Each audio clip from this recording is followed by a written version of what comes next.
Hello guys, welcome back to my channel. In today's tutorial, we'll be making this beautiful kaftan with a front slit and a snatched waistline.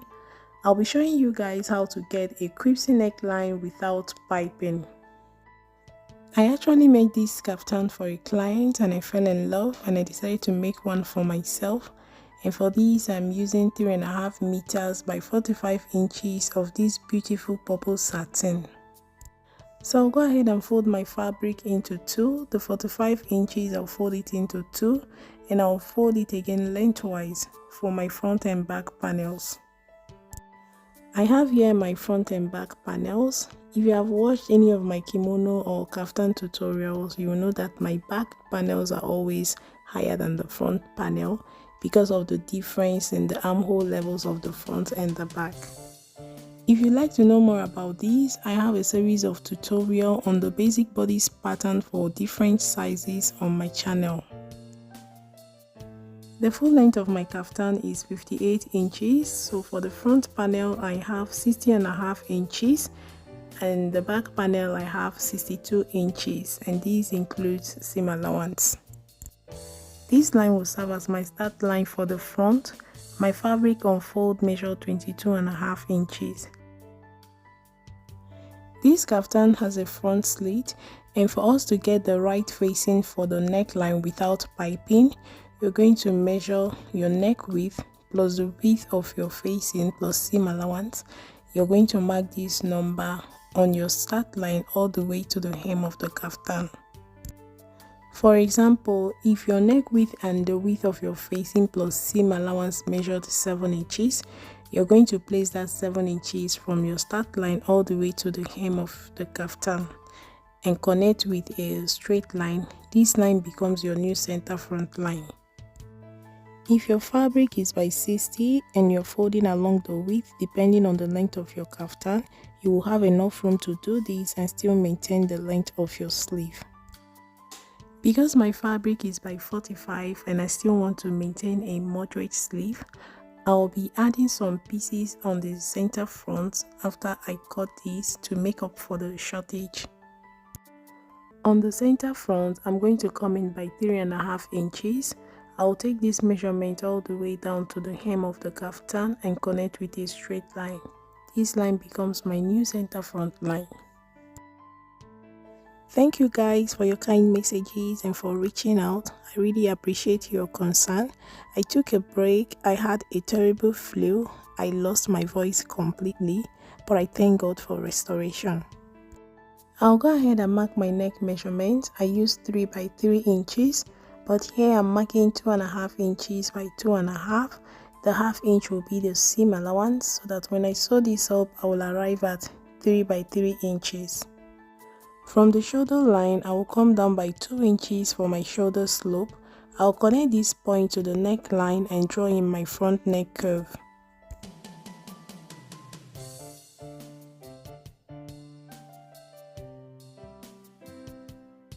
With my tape on the shoulder slant, I will come down by 9 inches for my sleeve opening, and on my center front, with my tape on the shoulder line, I will come down by 7 inches for my front neck slit opening.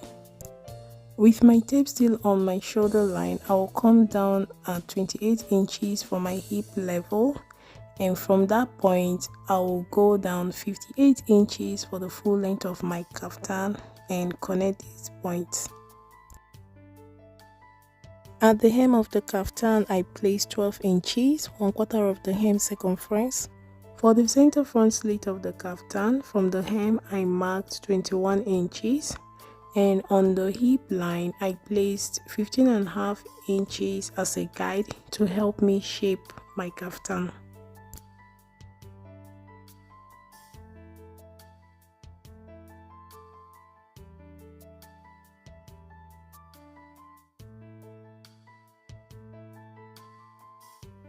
So this is practically all we need for the front panel. I'll go ahead and mark the shoulder line of the front panel on the back to enable us draft the back panel. So guys, I've indicated the shoulder line of the front panel on the back, and on this line I'm going to go up by 1.5 inches and I'll draw in my new back shoulder line. I will also go ahead and place my neck measurement and draw in my back neck curve.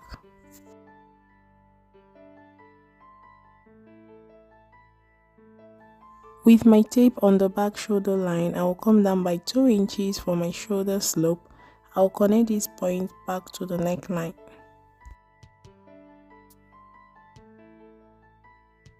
So guys, that's practically all there is for the back panel. I'll go ahead and cut it out.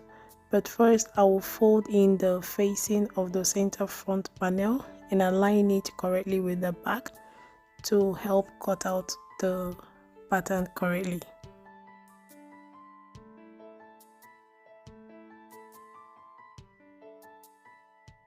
At this point, I realized that I cut directly on the neckline of the back panel without adding a seam allowance for the facing.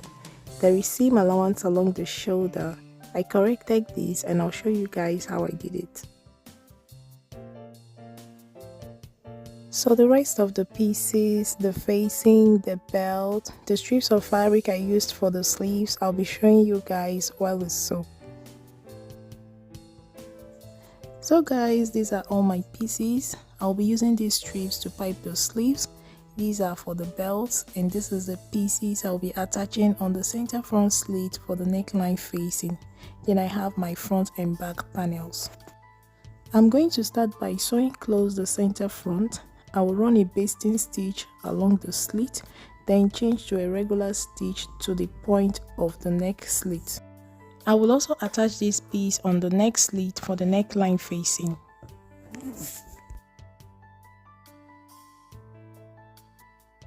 So guys, I've done that and I've also slit it open. I'll go ahead and mark our facing. The width of my facing at the shoulder is 3 inches and towards the lower part is 2.5 inches, so that when I pipe the neckline and hem the edge of this facing, I'll be left with 2 inches. Then on both sides will be 4 inches. This is what my facing looks like after trim off. I'll go ahead and join the front and back panels together first at the shoulders. I will also join their facing and I'll be using the French seam to do this.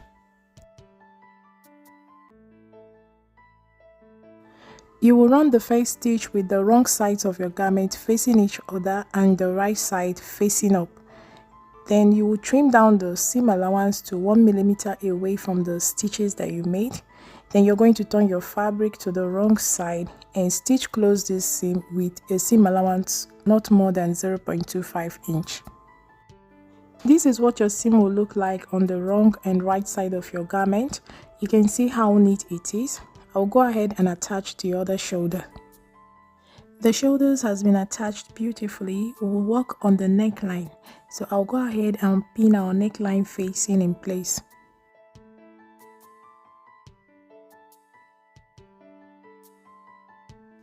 I will be attaching this hemming gum while I attach the facing.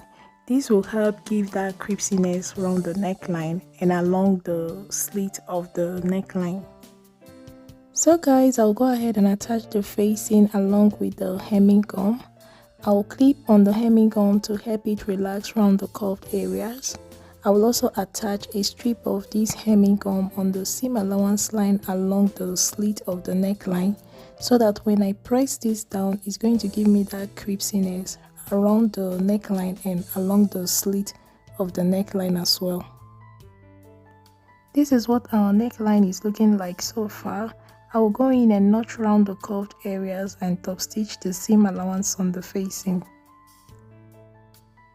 So guys, I've done that and I've not ironed this kaftan yet.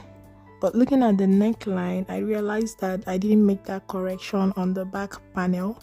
If you remember, while I was cutting, I cut directly on the 1.5 inch line without adding any seam allowance on the center back for joining. You can see that my back neckline is deeper than it should be. So I'm going to take down everything and make this correction before we continue. So I've taken down everything and I want to take you guys along. Not that it's obvious or bad, but I'm just that kind of person. If it's not done exactly the way it should, I will not rest. So it's better I do the correction now, because I can take this whole garment down even after it has been completed. This is the 1.5 inch raise I usually do on the back panel. You can see that I cut directly on that line without adding seam allowance for the center back neckline. There is seam allowance on the shoulder line, so I'm going to trim that off so that it will balance up when I take the 1/2 inch seam allowance for the center back neckline. I also expanded the neck width of my kaftan from 3 inches to 3.5 inches. So here I'm marking 3 inches so that by the time I attach my facing, I will arrive at 3.5 inches. You can see that we have gotten the 1/2 inch seam allowance on the center back from this correction. Let me just highlight the seam allowance so that you can see it clearly. And our neck width from the seam allowance line is 3.5 inches. I'll go ahead and do the same correction on the front panel. On the shoulder line of the front panel, we still have 0.25 inch seam allowance left, but I'm going to make that up to 1/2 inch. Then I'm going to modify the neckline just like we did on the back panel. For the neck width, I'm marking at 3 inches to arrive at 3.5 inches after sewing. Initially, we marked at 2.5 inches to arrive at 3 inches after sewing. And for the neck depth, I'm marking at 3.25 inches. The extra 0.25 inch on the neck depth made up for the 1/2 inch on the shoulder line. So when I sew this up, I will still arrive at 3.5 inches by 3.5 inches. I will fold in the facing and trim off the excess, and I'll go ahead and assemble the front and back panels the way I had earlier shown.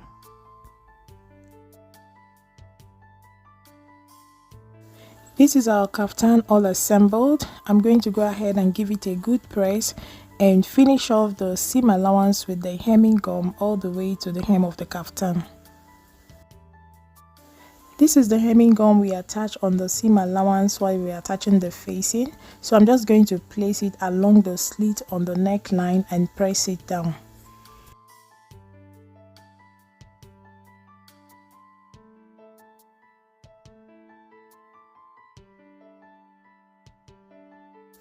You can see that the hemming gum has defined the shape of that neck slit and has given it a little stability. I will do the same on the other side of the neckline and finish off the rest of the ironing.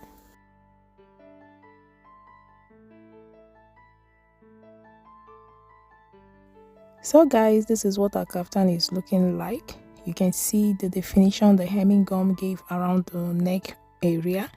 I didn't weave my facing because I didn't have enough of this thread to thread my serger, so I folded in the seam allowance, trimmed down the excess and held it down with the hemming gum. I've also ironed down the seam allowance at the hem of the kaftan. Initially it was 2 inches for the hem, but due to the correction we did on the back panel, I am left with 1.5 inches. These strips are for the sleeves. I'd wanted to finish off the sleeve this way, but because my sleeve is a bit short, I cut out another strip of fabric measuring 3 inches in width and on fold measured 1.5 inches. I have pressed this strip in half and I'll go ahead and attach it to the sleeve, and I'll be sewing at 0.25 inch seam allowance.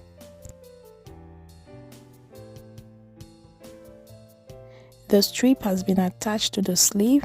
Before I stitch close the strip, I'm going to add the hemming gum on that part of the strip to give it a little stability. The width of my hemming gum is 0.75 inch and the width of my strip is 1.25 inches. This will allow me some space to fold in the seam allowance I'll be top stitching the strip with without any bulkiness. I will place the hemming gum this way along the crease and iron it in place, after which I will pin in the seam allowance and run a straight stitch to secure it.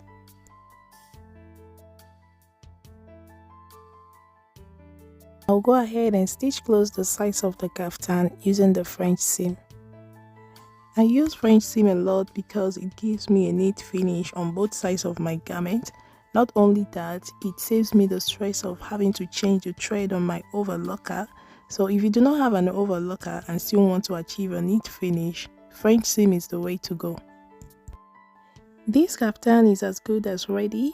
I have marked my half length at 17 inches where I will be attaching the belt, and on this line I have placed 1/4 of my waist circumference on both sides of the kaftan, and on these points I will be attaching the belt.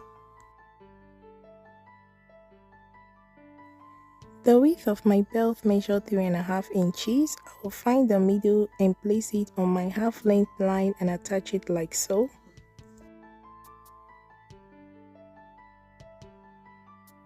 I'll finish off the hem of the kaftan with the hemming gum.